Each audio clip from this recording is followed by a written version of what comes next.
అసలు అక్కడ last fight సీన్సే కానీ అందరూ కూడా ఒక్కటి మాత్రం ఫస్ట్ ఏదైతే ఫస్ట్ హాఫ్ ఉందో దానిలో ఫుట్బాల్ది ఒకటి ఉంటుంది, అసలు ఇచ్చి పడేస్తాడు సినిమా. అసలు దానిలో అక్కడ అసలు మీకైతే రోషన్ అసలు అద్భుతంగా కనిపిస్తారు. చాలా బాగుంది. లాగ్ అంటారు కొందరు, లేదండి సబ్జెక్ట్ తీసుకోవడం హీరోకి రిస్క్ అనిపించలేదా? అట్లా ఏం లేదండి, అసలు ఆయన చాలా బాగా చేశారు. అసలు అందులో అప్పటి జరిగిన సిచ్యువేషన్స్ కానీ అవి కానీ కూడా చాలా బాగా చూపించారు. స్క్రీన్ ప్రెసెన్స్ ఎలా అనిపించింది? చాలా బాగుందండి. అసలు స్క్రీన్ ప్లే అయితే అసలు టాలీవుడ్ కి మరో హృతిక్ రోషన్ అంటున్నారు, అది మాత్రం 100% అండి. టాలీవుడ్ లో మాత్రం ఆయన హృతిక్ రోషన్ అండి. ఓకే అండి, థ్యాంక్ యూ. నుంచి మన వాళ్ళు ఎంత కష్టపడ్డారు, ఒక స్వతంత్రం వచ్చాక కూడా మన వాళ్ళు ఎంత కష్టపడ్డారు, ఎంతమంది ప్రాణాలు సమర్పించారు, ఎంతమంది రక్తం ఈ నేల మీద కలిసిపోయింది. మనం నిల్చున్న నేల, మన హైదరాబాద్ నేల, మనం ఎంత కష్టపడ్డారు అనే స్టోరీని చాలా బ్యూటిఫుల్ గా చూపించారు. రోషన్ గురించి నేను ఒకటే చెప్తా, మహేష్ బాబు తర్వాత స్క్రీన్ మీద హీరో వస్తే అంత కళ్ళప్పగిస్తూ మనం చూస్తూ ఉండిపోతాము అంటే రోషన్. టాలీవుడ్లో ఇంకొక బాబు రోషన్ బాబు అని పిలుచుకున్నాం ఇప్పటి నుంచి ఇంకా ఫిక్స్.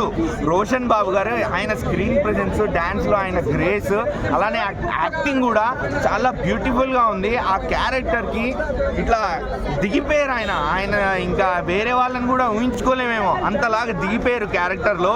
చాలా బ్యూటిఫుల్గా వర్కౌట్ అయింది. And each and every character Tollywood నుంచి మరో కొత్త క్రష్ దొరకడానికి వచ్చే అమ్మాయిలకి ఖచ్చితంగా టాలీవుడ్ నుంచి కొత్త క్రష్ మెటీరియల్ కాదు, ఇంకా ఎక్కిపోతారు అమ్మాయిలు, పిచ్చెక్కిపోతారు ఆయన గురించి. అట్లా ఉన్నారు. నటుడిగా మంచి భవిష్యత్తు అనిపిస్తుంది అతను చూస్తే. నటుడిగా కాదన్నా, ఆయన నటనలో ఒక కొత్త అభినయం చూపించగలిగారు.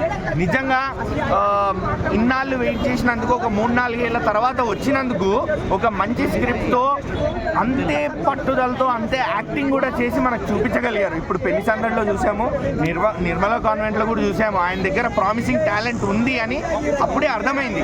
కానీ అది ఎలా చూపించాలి, ఎలా బయట పెట్టాలి అనే దానికి వెయిట్ చేసినందుకు ఆయనకు మంచి స్క్రిప్ట్ దొరికింది, మంచి సినిమాతో ఆయన రావడం జరిగింది. ఓవరాల్ గా నేనైతే మాత్రం 3.5 ఇచ్చేస్తానన్నా. బ్లైండ్ గా వెళ్ళండి, సినిమాని ఎంజాయ్ చేయండి.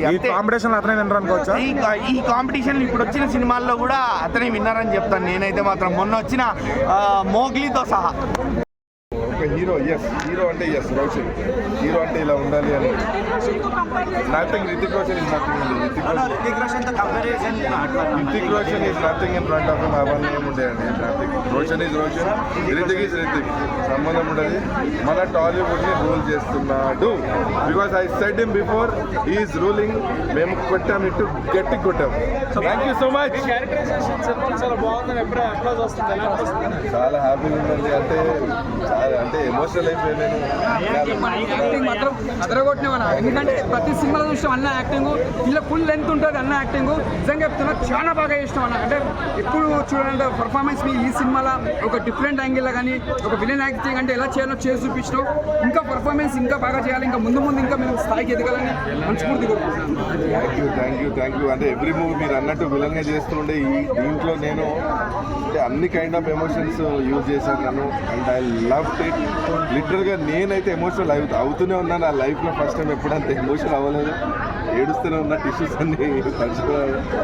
And thank you so much audience. Thank you so much. Love you all.